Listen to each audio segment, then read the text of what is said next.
In this video, we will be talking about how to graph a linear equation using a different method, in this case using the slope-intercept form of a line. So when a linear equation is in the form y equals mx plus b, that is called the slope-intercept form. The m value here tells us the slope of the line. The b value tells us the y-intercept. The y-intercept is where it crosses the y-axis, and the slope tells us the rise and the run. So slope is rise over run. We will talk about this more in different sections. This is just a brief introduction. I believe some of your homework problems have this and you might not know what it is yet. So here we have an equation. F of x equals 2/3 x plus 1. Remember, f of x is the same thing as y. Y equals 2/3 x plus 1. This is in the slope-intercept form. X and a constant are on the right, y is on the left. So it's solved for y. So I pull out the information that I need. In this case, m equals 2/3 and b equals 1. Always start here. Start by plotting that y-intercept. So on the y-axis, I'm going to go up 1. And there's my y-intercept. Next, I'm going to use the slope to find more points. So remember, this is rise over run. It tells you how far up or down it goes over how far left or right.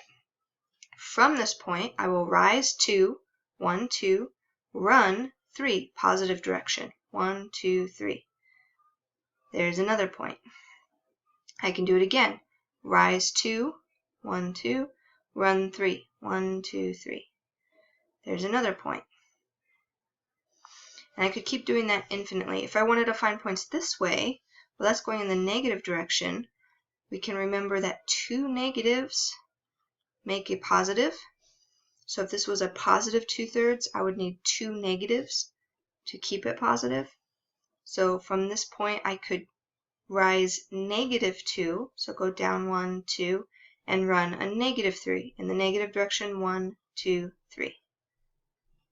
And I could keep going, 1, 2, back 1, 2, 3. And then that will give me a straight line. Remember, linear equations make straight lines. And there's our graph. Remember to fill your graph.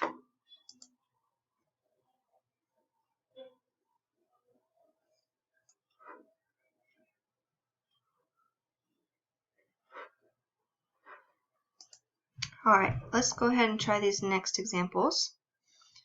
We'll do the same thing. So this is already in the form of slope-intercept. I can pull out my slope. So m will be a -1/3 and b will be 4. We start here on the y-axis because it's our y-intercept. I go up 1, 2, 3, 4. Plot my point. Then I use my slope. Remember here, there's only one negative, so you should only be using it one time. You can use it in the numerator, or you could use it in the denominator, but there's only one negative. From this point, I could go down 1, run a +3, 1, 2, 3, or from that point, I could go a +1 up, and then a -3 back. Either way, I end up with my line. Sorry, that's kind of a squiggly line. Now with this other one, same thing. It's in function notation, but I could replace that with y equals 2x minus 2. I'll look at this. The number next to my x value, that is my m. And the constant is my b, which is a -2. On the y-axis, I'm going to start here, down 2, 1, 2. From there, I use my slope of 2. Now, this isn't a fraction, but I could make it a fraction, right? 2 divided by 1. And so my rise is 2, my run is 1. Up 2, 1, 2, run 1. Up 2, run 1. And I have my line. Again, there's infinitely many points. You might have gone down 2, back 1, down 2, back 1. 2 negatives make a positive, and that would continue our line